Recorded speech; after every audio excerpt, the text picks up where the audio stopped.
today we're talking about how to optimize your sleep with science-backed micro steps.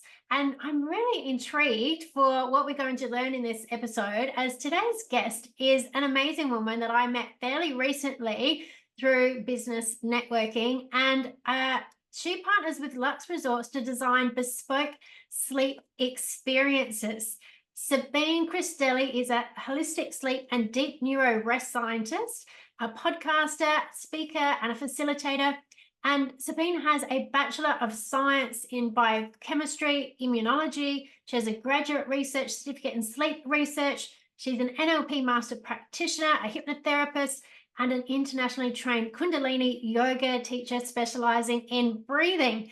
And if that is enough, Sabine also home birthed her 3 children and is currently Director of Sleep and Rejuvenation at the Lux Resort, the Reef House Boutique in sunny Palm Cove by the Coral Sea and the amazing Daintree. I am so excited because I do love my sleep, Sabine, and so I'm excited just by reading that. I'm really, really keen to hear all about what you do. So welcome to the Coaching Circle, Sabine Christelli. Thank you so much for having me. I'm almost blushing when you read all that out, but yes, it's all true. And thank you for having me so I can share my passion with your audience. Yeah, this is amazing. I'm like I said, I've always been a good sleeper. Like there's times when I wake up and different things, but it never stresses me. I always know I go back to sleep, but I value sleep really highly. So I'm really keen to hear what you've got to share. But before we get into that, I know that there's all different people who listen into this podcast, and people love to hear the backstories and how do people, what is the journey that gets people to start their business and do what they do. So can you tell us, Sabine, what led you to start your business and why is it important for you for what you do? Yes, well, it started when I was already in Germany and a little child. I found it really interesting to observe how people thrive and how other people don't. And I've always been really curious. I'm still, if you can give me something interesting, I'll always be, wow, that's so interesting. So my brain is wired to find out things, and I've been mystified by what it is that makes people thrive, completely get to be 110 or more, and other people that try to do all the right thing and still can't get there. So what happened is initially I got my Bachelor of Science to find a cure for cancer, because that was just my grandiose idea that this would happen. Anyway, Yeah. I learned so much about, the biology, our immunology, all the way, how you dissect things and get down to the genetic level as a research assistant as well. But I noticed that, hang on, it's not just that. It's what we eat. It's how we think. And I realized, wow. So that's when I studied all the other things, because I myself wanted to be healthy and be my best human for my kids and for the world and for my own experience. And what happened then is I realized that I would like to share it. And upon learning about Kundalini Yoga, that is what shifted it for me. I came across Kundalini, even though I've been doing yoga for about 20 or 15 years or so. I came across Kundalini Yoga and discovered that those ancient people actually understood a lot more than just a posture and a breath. They understood the mechanics of the mind. They understood how, when we move our body in a certain way, how we nourish the organs, or how we think, how we breathe, and all of those things. And I had to study it. So I immersed. Once I did that, it was for myself again. I realized, no way, I have to teach this. I have to sit there and teach everybody, and share it and deepen as I do. And that started my small business part-time. Yeah. And it's now gone all the way to sleep. So people wondering, well, how did you get to sleep, Sabine? Well, we obviously have yoga nidra. We obviously have the nervous system relaxation. It's all about your nervous system and your awareness. But at that point, I was giving a talk in a science lab about productivity and breath and relaxation. And they were quite open when I said, have you ever studied how in that lab they were studying sleep? Have you ever figured out yet how breathing can help you with sleep? And I said, well, no, not really. It sounds interesting. And well, a year later, I enrolled in doing a PhD and going back to science after all those years, and going back into the science field on sleep. And now I combine all that and help people, because we have an epidemic of people having problems with sleep, don't we, at the moment? Wow. does that kind of answer that? It's too Yes. to share, but I'm trying to make it simple. Yeah, no, that is fascinating. And on that, Sabine, I'm interested, like what has research shown and what have you found that is really at the cause of people having problems sleeping these days? Well, I like to look at it from the larger perspective, because we can go really zoom in as a scientist, right? And that's super interesting. Which gene does what, which molecule does what, and that's all got its place.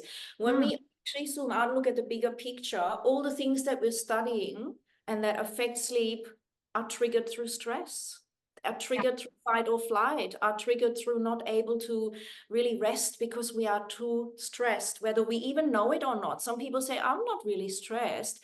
But it's a bit like, you know, all about the NLP and hypnosis and everything. We're like a computer. And if all the tabs are still on, but we're telling ourselves it's time to go to sleep, I'm actually tired, that's unfortunately not good enough. And that's what actually creates the problems with sleep in a level that both the yogis and science will agree with. It's a nervous system issue. It's an inability to really relax on the deepest level.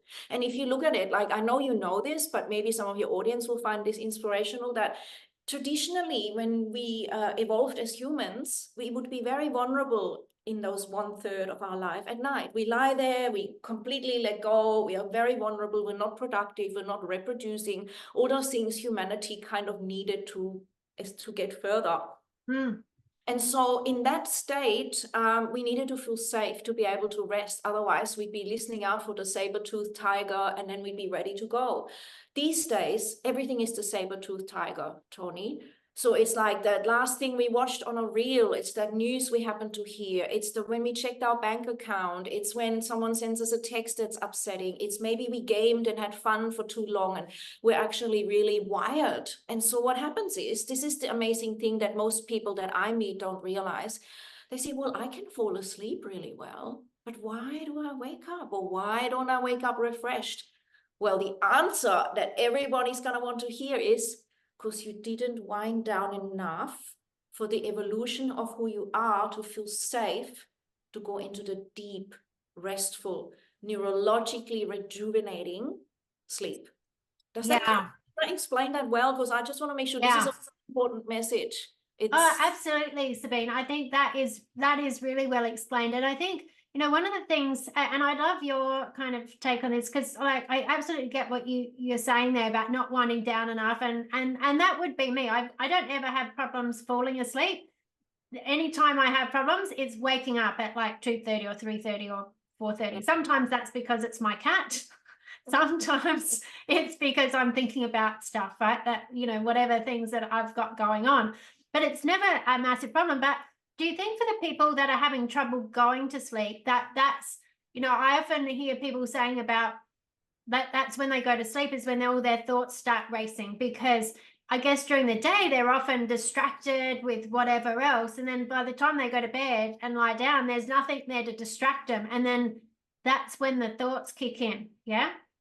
Precisely. And that's also why people get sick on holiday. I do say to people, you're on a retreat here, and what can happen is that the things that you were too busy to acknowledge suddenly come up, and you might either get sick, or a certain belief or thought wants to be met. As you know all about it, we hold it in the body, and if we keep piling it in, it will look for an opportunity to be met, and it might be that you get triggered all of a sudden. And so yes, that is what happens every night as well. And that's why I have these techniques to actually release the busy mind. We literally are living in a world of so much information that we're not actually designed to process, that if we don't learn how to meditate or journal or use the breath, those 3 things are very powerful. And a few other nice handy tips are there that you can do, like a shower before bed, more magnesium, right? All of that. But if we ultimately don't realize that the mind is not meant to be running the show, we're meant to run the show, and the mind is our tool,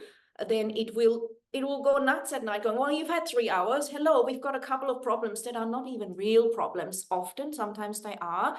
And then it wants you to get, so what it does is, I love this because it's really quite smart. So it gives you 3 hours of sleep or whatever. And it goes, Yeah. okay, we've had some sleep, but now we have got these big problems like the saber-toothed tigers coming to eat us.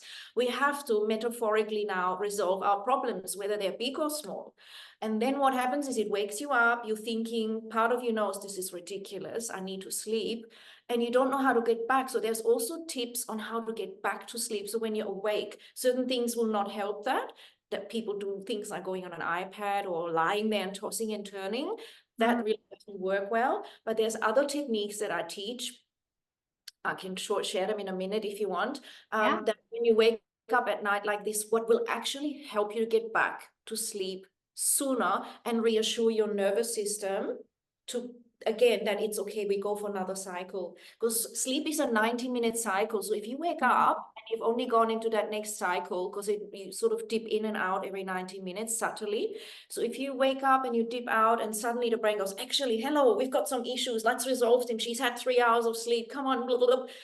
Then it's a 90 minutes before that dip comes again, where you will really want to sleep. And that's why people toss and turn, and you might as well work out your problems or figure out how to go back to sleep with your breathing or your posture or with your habits. There's so many amazing things you can do. Sorry, I share a lot because I'm so passionate about it. No, don't be sorry. I love it. It's fascinating because I'm thinking about this for myself. And I think if my brain's got things it's working on, it gives me about 4 cycles, because it's usually after about 6 hours. And then it starts going, okay, now we're awake, or the cat comes in. I don't know, maybe she's on my cycles as well. Who knows? But I am super fascinated, and I'm sure whoever's listening is really keen for some tips as well. So I would love to know, as I guess as a lead into that, can you tell us a bit about how you help people? Because I know you're partnering at the moment with what was the name of the place you're at? The Reef House Boutique, and you've got this director of sleep and rejuvenation. So are these like specific sort of programs that people go to the resort to, like reset their sleep, or what happens there? At this point, I have designed a retreat so people can reset their circadian rhythms. People during the wet season in particular can come in, reset, learn about sleep, and then take that with them when they leave. Because there's a lot of things people do where they need to have someone support them break an old habit. It's all about habits. You and I know that, NLP and hypnosis. So there might be a habit that, I always get up at 8, or I always go to bed late, or I always have a nap. And that can really disturb circadian rhythms, having too many naps. So we almost, if you were to go to a sleep lab to get so-called adjusted, they would really sleep deprive you, which is not fun. That doesn't sound fun. Yeah, I'm not doing that, but there is a subtlety in it, so that you have to cut out the naps if you can, unless, there's a situation where you can't help it, so that you actually get a proper sleep drive at night. You're actually deeply ready to sleep rather than just, I'm kind of tired, and you're kind of walking around half in and out of sleep. So, that's what I'm designing. So people can actually spend a week doing it. And I will teach them tips like, when you wake up at night, don't toss and turn. Get up, have a dim room. So put your fairy lights up. Don't go have this really bright bathroom. Most people have a bright bathroom light, you would notice. You switch that on, your brain will perceive that light, and it will have a different cascade of chemicals that will think it's morning time. Let's get the cortisol going, and you'll go back to bed going, I can't go back to sleep. And it's often the bright light I try to keep my eyes closed. If I have to get up to go to the bathroom the night, I try to keep my eyes just closed, like a little sleep. Good idea. And the one thing that I found works is like what you've got in your room there, like salt lamps, candle ambience, things like fairy lights. And again, go back to really how we were evolving. In the evening, it would be fireplace material usually. It would be a sunset that would set us into sleep mode. These are messages that the brain perceives and then matches the biochemistry that floats from your brain down into your entire body. You start yawning, you start to not get so excited, you start to enjoy winding down. And that's what I wanted for people to be a fun thing, a delicious thing to look forward. Because do for you is so good. When I list all the benefits, you'll go, oh my God, I need to do this. Yes. So Sabine, I'm really interested in that because like I said, I've always loved sleep. And like even if I've had times where I haven't slept, like, you know, sometimes I'm like sleeping 6 or 6.5 hours of sleep, and I'm like, no, I'd rather be doing 7.5, 8, but that's just what happens sometimes. But I never stress out about it. And even if something happens where like I'm like, I don't get a lot of sleep, I get like 4 or 5 hours, like I've always just said to myself, it's fine, I'll sleep when I'm tired, I'll sleep well tomorrow night. Like that's just a thing that I say to myself, right? But do you think, you know, for people that have had, and like we're saying, there's like behaviors and things attached, can it be learned behavior, like learned from parents or family or environment and that kind of thing as well? 100%. So you have learned either through NLP or through having that logic. I know if I stress about it, it will just perpetuate. So I do, that's where I use the NLP and hypnosis to help people with sleep. It's like, can we make it so that you are relaxed and that we release any tensions around sleep, any childhood trauma around sleep, maybe being told by your parent, you have to sleep, you know, you're making me crazy staying up, but they actually have got a really stressed relationship with their sleep, with their bed, perhaps with their own neurology of winding down. And the poor kid, when you're lying there, you always have the worst thoughts and it wants help, and the parent is frazzled and it perpetuates it. So yes, what you're doing is the great wisdom of things. If you don't sleep well one night, okay, cool, I'll sleep better tomorrow night or this, and I will make up for that. And that is really, I teach that. Yes. Okay, good. Good to know I'm on the right track. You are 100%. And of course you are. You understand this really well. That is fantastic. That's really good. And I was thinking about that when you were saying, like, you know, we sort of evolved into this having firelight and sunset and those kinds of things. Do candles essentially have that same kind of effect? Yes, candles. I just didn't mention them, but it's candles, fairy lights, salt Yeah. lamps, thing like that.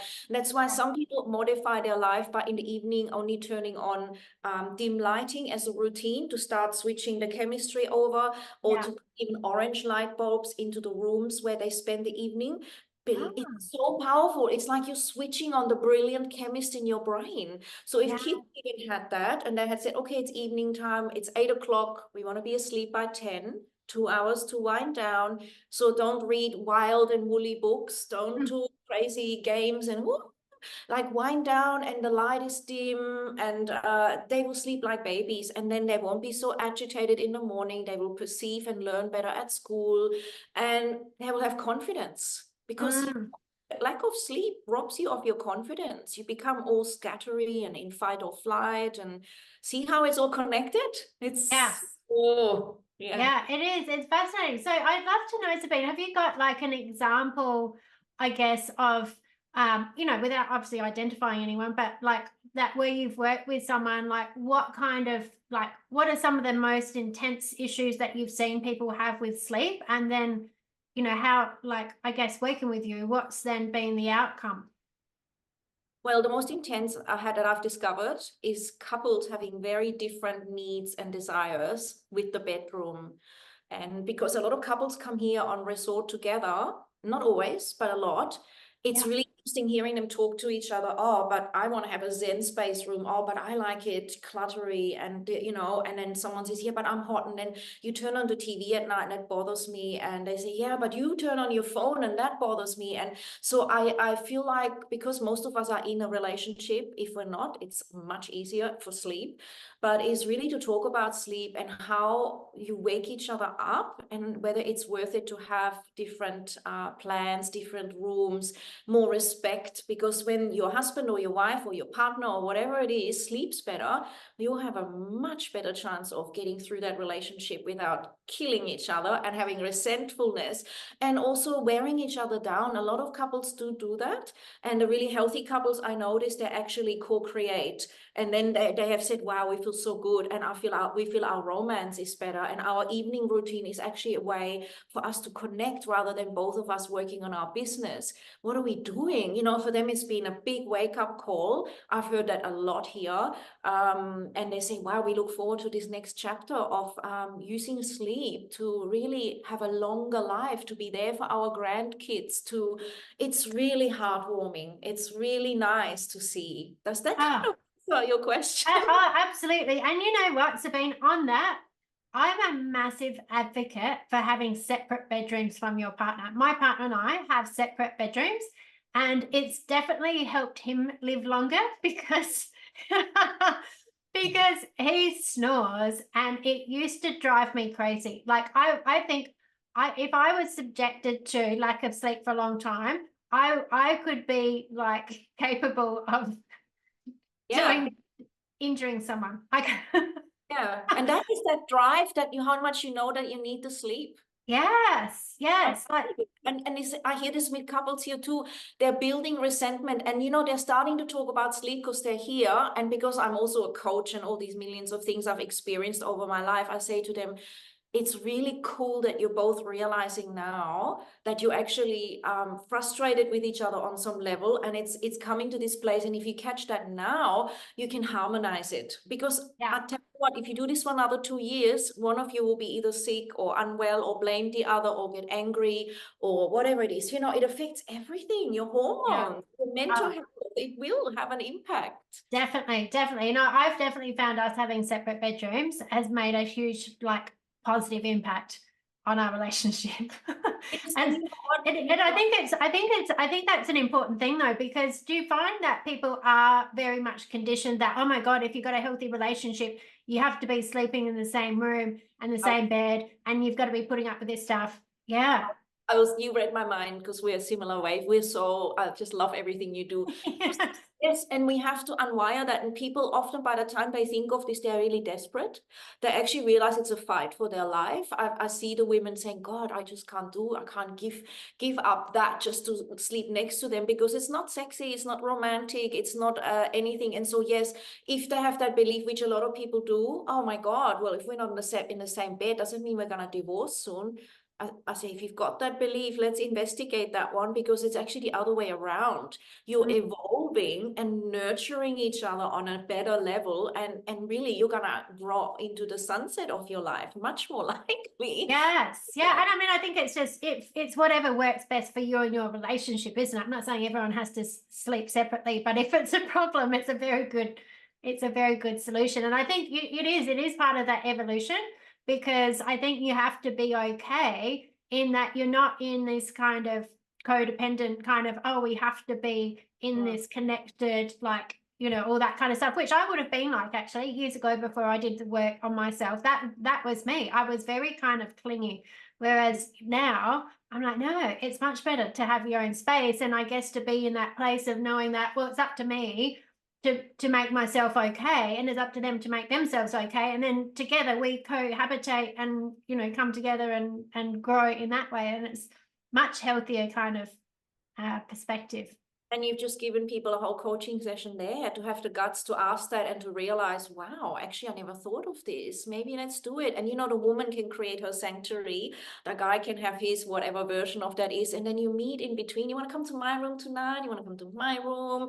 Whatever it is. And people appreciate each other more. I mean, it is an infinitely, amazingly powerful choice to make. Unless it's working for you, it's worth looking at that. Yes. Yes. Oh, fabulous. This is such an interesting conversation, Sabine. I'm so excited. So I would love to know, you were saying you've told a lot of things, but is there some specific tips, or even, I know that you hinted at before, you said about the importance or the benefits and those kinds of things of good sleep. So I'd love to know some of this more mind-blowing things about what is it that sleep affects, and why is it so important? Well, the science does agree with this, and I always say science does change its mind. It's always developing and evolving, but science does nowadays agree that your number one priority, ideally, if you want to be healthy, ought to be sleep. I don't like to say should, because that puts the pressure on ought to be, but if you're really looking for your best life, above nutrition, above everything. And it makes sense, because you and I, loving NLP and Hypno, we actually understand that the mind is more powerful than anything. I mean, if you read the Course in Miracles, people there transcended the mind so much they can eat poison. I don't recommend this to anyone. Yeah. Super conscious, where you can get poison into the mouth and out without affecting you. So science. Wim Hof does something like that as well, doesn't he? He's done Wim Hof. Yeah, I don't know if yeah. he's poison, but I wouldn't be surprised if Yeah, he I know he's got some, they've documented some incredible kind of control he has over his body. Yeah. yeah, and the breath control and all that yogic, which is affecting your nervous system and makes you feel like you're empowered and you're actually connected with yourself. You're in the body rather than in the mind, in the future or the past. You're actually embodied. So your body, this is what I always say, is the most incredible machine, and your mind is the most incredibly powerful thing that is more than we even realize. And you know, that's what your and my passion is. Realize your mind is you can do all these things physically, you can do them consciously, you can eat the best food, but if you are stressed and a part of you believes something that is not essentially working for you, it will be overridden by that. And so I would say that, I don't know how we got to this point. What were you asking? There was something that got me. The things about the importance of sleep and what it does for your body. Yes. Yeah. So the most important thing really, essentially, I was saying how science agrees it's more important than nutrition and exercise, although nutrition and exercise support sleep and vice versa, because we are literally creating mental health when we sleep.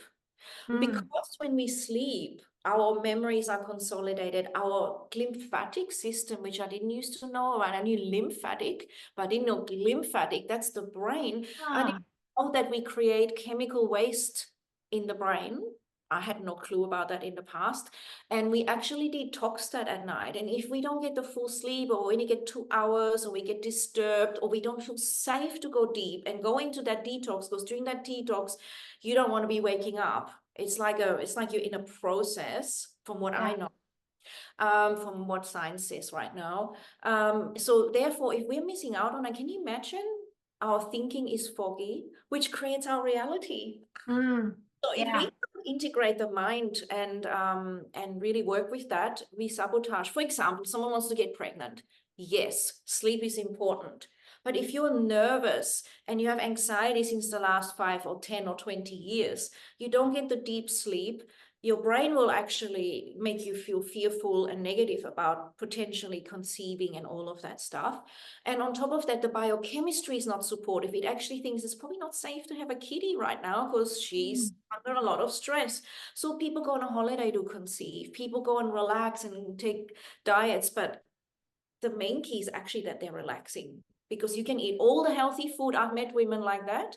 They eat all the best foods. They all go to the gym. They all do their yoga. They're like, but they're so stressed underneath it that it's not enough to get pregnant. As an example, really powerful.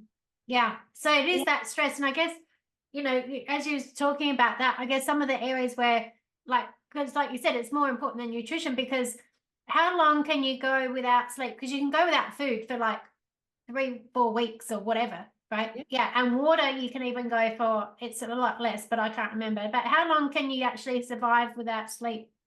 I think no longer than 3 days. Even after a day of no sleep, you feel it. Even after 2 days. And remember, I always find that an awful analogy, but in the past they knew that and they made it a torture. So if they captured you and they didn't give you sleep, you would give them everything. You would go and do everything because you needed that sleep. It is so torturous to be kept awake because literally your brain will go nuts, and that's your operating system. So it makes sense on a biological level, but at the moment it seems that us humans are only just remembering that and doing almost everything to sabotage it with the lights that we have, with the internet, with the way we're stressing. And people that are working like shift work and all those kinds of things, that would have a big impact. Huge, huge, huge. And one of the reasons why I've stopped sleep research is because we would be up at night, monitoring, setting up, being there. And I felt so sick when I did that. It was literally physically and mentally, I cannot stay up all night until 4 a.m. to do this. It's so nauseating for me. Other people are tougher and younger and they can get away with it, but it's, so night shift, there's a lot of study on night shift and the effects on that and how to compensate and what to do. And and thank God there are remedies, but you know. Amazing. So what do you what do you say is good sleep hygiene? Is that a word? Sleep hygiene. So it's that you were saying before, it's like winding down for a couple of hours before bed, you know, having the lights. What else would we want to focus on? One really powerful thing is that we are, as you know, programmed. So if you try to go to bed at the same time, whether that make it something 10 or 10:30, and you stick to that, within 3 days, your body will naturally crave to wind down 2 hours before, and you'll be yawning and you'll be dreaming about your bed just before you get there. And it's really nice because you also know you're doing something good for yourself. Yes, that was like a suggestion, Sabine. I started going, yes, I can hear my bed calling me. Yeah, and even educating all our friends. They say, why are you going to bed at 11 every day? And I'm, well, I've got so much energy, clarity. I don't have diabetes anymore. My gut is improved because gut health is linked. I don't have inflammation because inflammation is linked to lack of sleep. It's so many things. So I prioritize sleep, and educate your friends, educate your family, and walk the walk and talk the talk. And people will go, hang on, I want what they have. Because you're going to be... That having a regular bedtime is a key thing, isn't it? I know a lot of people struggle with that because I've got it set in my calendar. I get a reminder, like my bedtime's 10 o'clock, and which is good for me because I don't like working at nighttime anyway. So and I don't watch TV. So I'm there's nothing to do, right? There's nothing that I want to stay up for. But I know that's a big one for people, isn't it? Is that actually bringing that sleep time back from like 1 o'clock, midnight, or whatever. What are the key benefits? Because there's something like specific around that time at night, isn't there? Human growth hormone release, number one, and that's the longevity. That's the hormone everybody wants to feel their best, to build muscle, to have good, rejuvenation. So the human growth hormone tends to release earlier rather than once it's gone past midnight and into the later, because we are still programmed to go with the sun. We are still programmed to ideally be up at sunrise and ideally to wind down at sunset. We haven't been able to eliminate that. Our whole design is around that. From less than 200 years ago, we completely followed that, and only now we are. So that is really, really important. And well, not just regular bedtime, but also people, for example, let's continue with that one. Don't hydrate just before bed. So many people do that. I'm like, no, hydrate earlier as part of the evening routine. Check in at 6 o'clock and start to go, okay, I know I want to go to sleep at 10. I'm going to wind down at 8. Let me hydrate now. Let me not have the stimulants after about midday. There are so many things that can help people, and hence to get the rejuvenating benefit of sleep, which is, what is it giving you, like you were asking? So the human growth hormone, yes. And there's also something called clock genes during the night. Like the ancient Chinese have known this. They understand liver, kidney detoxing, and all those organs have a particular clock. Well, science is found, and I was so excited to see it, there is clock genes. So science will eventually catch up with that. But we have clock genes that switch on and off at certain times, that then have certain proteins released, which create certain mechanisms of healing and repair. Now, we are not evolved to be up at 3 and 5 and 1. So we're going against it. And that's why more and more people are having maybe early onset diabetes, because it's also linked with your sugar metabolism and your potential to have diabetic issues or insulin dysregulation. Oh my God, it is so massive. It's so massive. That is fascinating. That is absolutely fascinating, Sabine. And I think, I think that's the thing I've just caught myself out on, is I tend to hydrate late because I go, oh, okay, I'm like going to be going to bed. And then I'm like, oh, how much water have I drank? And I'm like, I've had a drink. Go to the bathroom at night. Yes. Yeah. Okay, that's something that's my action piece from this, Sabine. Thank you. I want to make sure I hydrate myself properly before 8 o'clock. And another one I'll add to it, I know you are on the ball and you've got more questions, but another one that's really powerful is that if we don't get enough sleep, we tend to crave sugar and fat more. And because the body basically is saying, it's so smart, hey, we're not getting enough sleep, what's going on?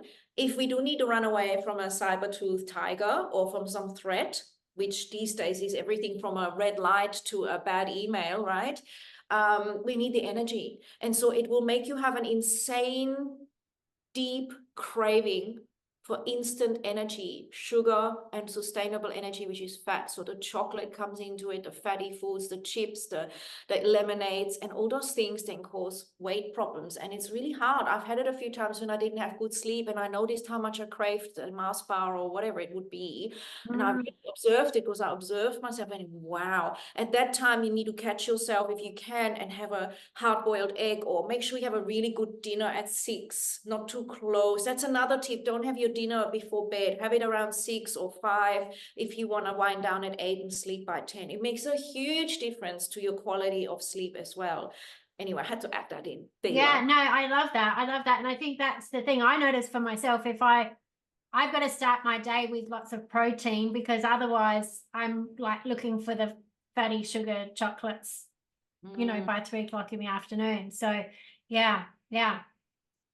This is fascinating, Sabine. I'm sure that we could, talk about this for hours, and it's so fascinating. But what I would really love to know is, I guess, if someone like recognizes that they've got sleep issues, and it's gone beyond, like they might have tried different things, and it's not working, or they're really struggling, like what would you recommend that they do? If they've tried things and they're struggling, it's in the unconscious mind. Something is trying to keep you the same and doesn't consider it to be important over the other things that they are doing. So for example, they might be in a marriage where there's a demand that you think they're going to leave you if you don't go out partying till late at night. Or there is something where your unconscious says it's more important that I do this rather than actually the self-love, self-care, which is getting the good sleep. And because you know how it is, secondary benefit. So even though they're suffering and are tired, they just drink the 5 coffees during the day to get through it. And it's not sustainable, but sometimes that can work for 5, 10, or 20 years. And people like that may notice that they're getting stressed more, or that they are having other health issues, but they may not link it. So yeah, that's really big stuff. Yeah. So then, I guess, is that your approach for people then, if they've been just having ongoing issues, and they could reach out to someone like you, and then you go more into looking at like all their mindset and their beliefs and all those kinds of things around what's happening, not just the behaviors. 100%. Yeah. Because otherwise people are stuck, they tried it, they get frustrated. So it boils down to also feeling the self-love and feeling like, actually I matter and my sleep is really important, and no one should be able to disturb that, because that's my foundation. And once they see that, it's really easy. Once they see it, it becomes a no-brainer. It's not even a choice. They negotiate it with their family, they put boundaries up. But until that recognition has happened, and you know all about this as well, when people will not change, it's because they're not ready to see the benefit, and the unconscious is holding them there. And now they see the benefit. And also the other way, there's this fabulous technique where if you keep going this way for 10 years, how do you think you're going to feel? And if you change it and get good sleep and you go out into the future, how do you think that's going to unfold in your life? And people, wow, that's true. I'm not going to get better. I'm not going to look younger. And they might leave me anyway because I'm old and cranky and want to kill him all the time. So I'm just going to, I'm just going to nail my sleep and be vivacious and passionate and have all my, my own self-confidence intact and everything. And then people are keen and they love the change. They enjoy it. Yes. So it's what it is usually That's then. it's definitely worth. I think you've really well demonstrated today, Sabine, just how important sleep is, and how much it really does make a difference to all areas of your life, really, because it's health, it's relationships, it's everything. Your whole mindset is impacted by your sleep, right? I would say in a true love relationship, you honor each other's sleep. That was my new sentence that you just inspired me towards. If you are truly in love with someone and they with you, you make sure each other gets good sleep. Otherwise, no. I've got very, very, very strong boundaries around my sleep. Yes, that's really good. You love yourself, and he accepts that, and also does not, try to change that. That's a healthy relationship. Yeah, we, for my partner and I, we're both the same. He's just as happy to have his own room so that I'm not elbowing him all night to roll over. Love it. It's so good. Oh, this is so good. So I'd love to know, it's been like for you, and I know often there's like we can get really passionate about the thing that we do, and often there's challenges in running business or really developing our craft. But what is the thing that for you is the most rewarding thing about what you do? The most rewarding thing by far is when people say to me, I can see it on their face, you've really changed our lives. And when later on they tell me, this has gone through the whole family now. This is what I'm teaching my kids. This is what I'm teaching my elderly parents. This has gone to create a wave, of positive change. My heart melts beyond melt. And there's nothing more rewarding than hearing that and seeing people just looking happier, feeling empowered. You can see the radiance. You know how it is that physiology changes. Yes. You just know it. And I'm like, oh, goodness me, that's worth living for. Just knowing I could make that difference when before they were suffering and feeling tired and not even realizing that they weren't getting the best sleep. They just thought that's just life. I have to just live with it, I guess that's one of those things that can be outside of people's conscious awareness, right? That and they just live at this kind of, acceptance kind of level of life where it's just like, oh, it's a slog and rah rah. And when there can really be some quite simple things that they can do that completely change everything for them. Yeah. Yes. So I see people here, elderly couples, and like I'm going, well, you might be traveling to Peru and climb some mountains next with all this extra energy. And they giggle and laugh. Absolutely. Because when you don't get the sleep, you don't have the energy to do these adventures. But when you get the sleep, you start to think, hey, what's next, my darling? What are we up for next? It's so beautiful. Yes. Yes. I love that, Sabine. And so I know, look, like I said, we could keep talking, but I think it's probably about time we wrapped up for today. But I really wanted just for the people listening to know how they can get in contact with you. I know your website is sabinechristelli.com, and I'll pop that in the show notes. And you've got a podcast of your own called Sleep Easy. Yes, I'd love to know. Can you tell us a little bit about that podcast as well? It's actually a podcast I created for the Reef House. It's a joint venture, and it's all about sleep. It's actually a really good one to explore because in it, I talk in a very relaxed, hypnotic way, number one, so people can listen to it and go to bed. And I also teach some skills about how to journal, how to do the breath, what to do when you wake up at night. So it's a good resource for everybody, and obviously it's free, and it's on all the different podcast channels, platforms. It's all there. Fantastic. So Sleep Easy, that will be in the notes as well. And of course, you do have a free download of meditation that I'll pop in the notes. So that's a sleep meditation and it helps people wake up with confidence. Yeah.